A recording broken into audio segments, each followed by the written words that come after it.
Hey folks, this is Scott Giles, a certified hypno coach and a diplomate of the National Guild of Hypnotists. Every Saturday afternoon at 2:30 Central Time, I do a short 5-10 minute Facebook Live video, which I later put on my YouTube channel, about some aspect of life coaching or the hypnotic arts and sciences or mindfulness. Today, I want to talk about the dangers of the emotional vampire. Now, sometimes I will slip and call these people psychic vampires, but that's not the best term because I'm not trying to imply that there's something supernatural going on. Emotional vampires are people who they're a kind of manipulative person, and they drain the energy out of other people. You recognize the emotional vampire because their lives are always in chaos. They're always high drama. Now, there are mental illnesses like the borderline personality disorder, the histrionic disorder that also can look like this. But the emotional vampire is different. They're not mentally ill.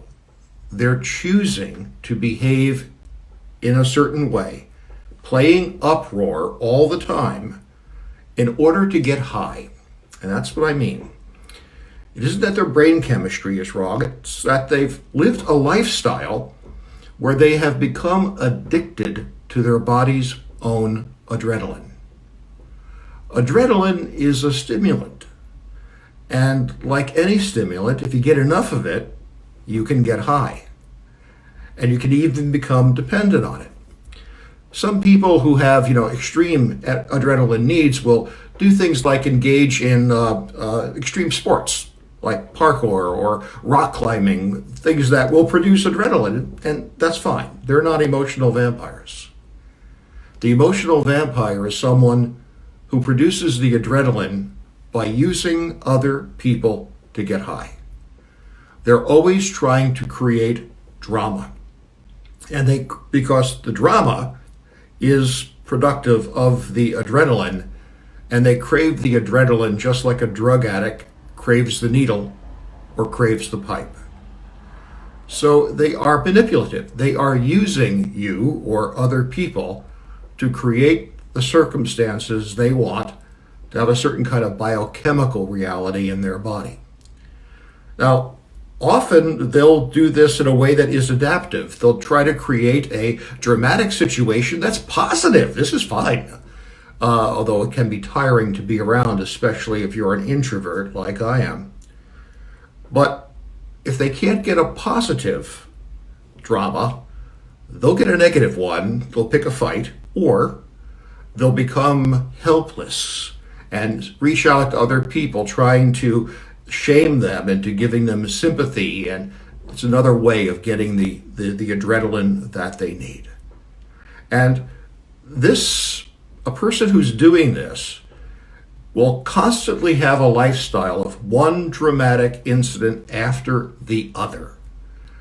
And nothing is ever good enough to satisfy them to keep it okay. There always is another chapter, another drama, another scene. And that's because of the addictive nature.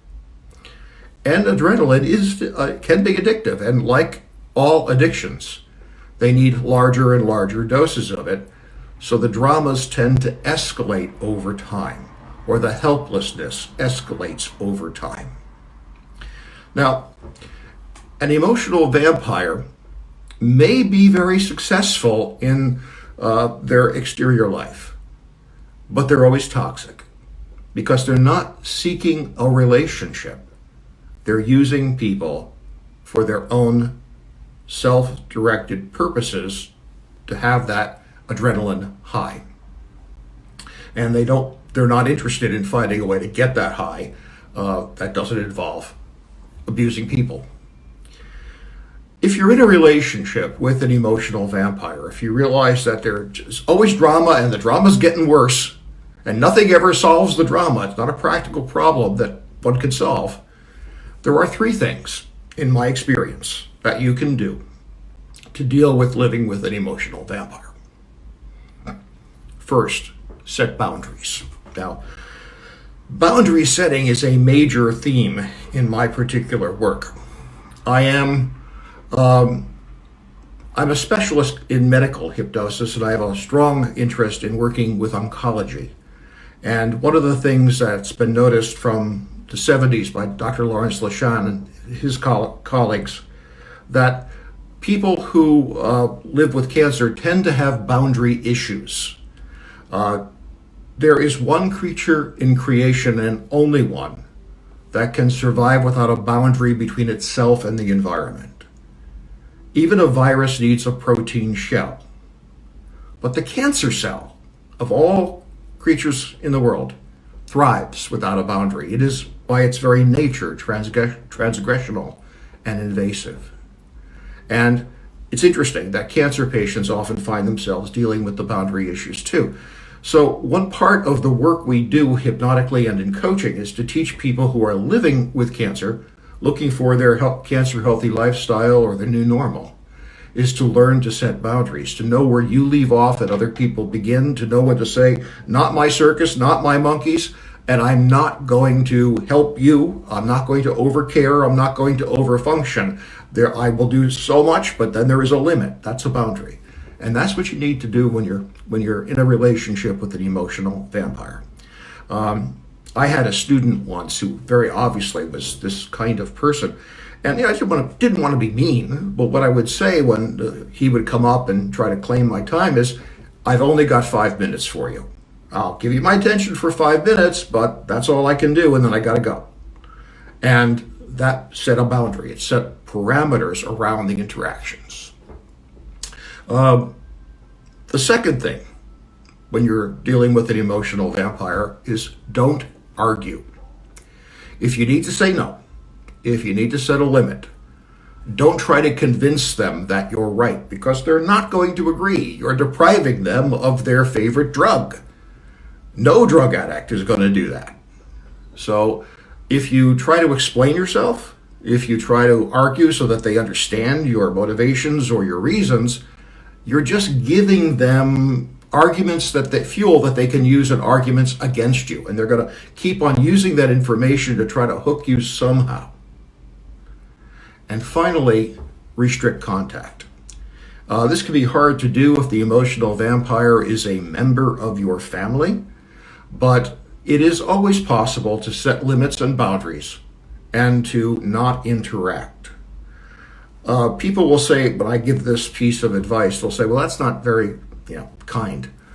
If you have a relationship with someone, you shouldn't just cut them off or limit. But I disagree.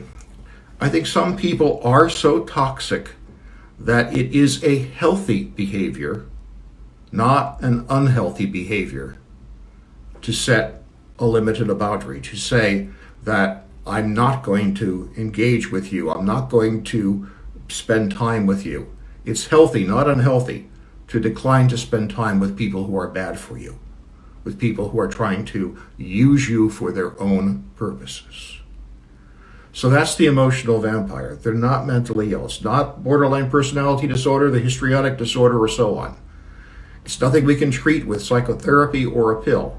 It's a self-created addiction to the body's own adrenaline. And they crave it. Like all addicts, they need to keep escalating the dose. So the crises and the drama and the uproar steadily gets worse. If the uproar being produced is positive, celebrations, no one's probably going to object to that, but more often than not, it will be negative or some sort of learned helplessness. John Ciardi, a famous literary critic, calls such people the meek by trade, who with a mock helplessness betray their brothers and sisters. So beware of emotional vampires. And if you're a consulting hypnotist, don't have them as clients if you can avoid it, because they will not be good clients for you. They'll be delighted to have you listen to them, and they'll play uproar for a while, but they are uninterested in finding a solution. So they tend to prefer psychotherapy to hypnotism, because hypnotism tends to have a beginning, a middle, and an end, and a consulting hypnotist is ultimately solution focused. The emotional vampire doesn't want a solution. They want to get high. Thank you as always for your attention. Next week I'll be back the same time, 2:30 Central Time, and I'm going to be talking about a related topic about manipulation, but I'm going to stay with the theme just because it's kind of fun. So instead of talking about emotional vampires who drain other people, I'm going to be talking about emotional werewolves, people who, on a predictable schedule, change from being normal to being their worst self. I hope you'll find that interesting too, and you're certainly welcome to tune in. Thank you for your time and your attention. Have a good day.